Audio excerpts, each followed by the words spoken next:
often people are concerned about a loved one, and they may have been trying to get that loved one into some kind of treatment for their alcohol problems, and the person refuses to do so.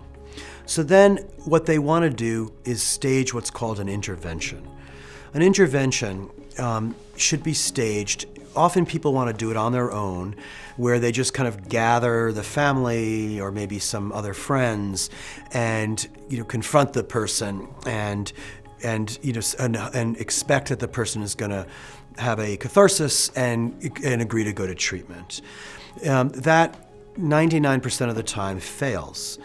An intervention should be done by an intervention specialist, and there are intervention specialists all over the United States. So one should look that up. These days with the internet, you can always Google that and find an intervention specialist in your area.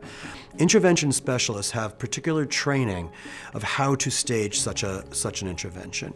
And what usually occurs is that the interventionist meets with the family or whomever is staging the intervention.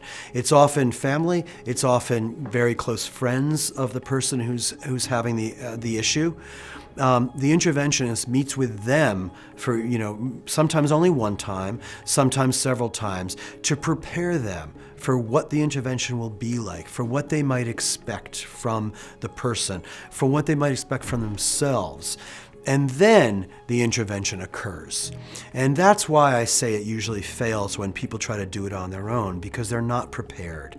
So this intervention specialist will then, with the family, or with when I use the term family loosely, but with the loved ones of that person who's being intervened upon, they will then usually surprise, an intervention usually is a surprise and I would say a shock to the person. It often works, it sometimes doesn't. But what usually happens, the other thing an interventionist does is they have treatment set up already. So they can, right from the intervention, take that person immediately to treatment. And that's really what's indicated. That person may refuse to go, and with substance use disorders, unless the person is threatening to harm themselves imminently or harm someone else, we can't force someone to go to treatment. Treatment is voluntary. However, an intervention can be quite powerful, because what it always includes is those significant others setting limits on that person, saying, this is where I'm drawing a line. I'm not willing to do X, Y, or Z from this day forward. And that's what the interventionist helps the people prepare to do.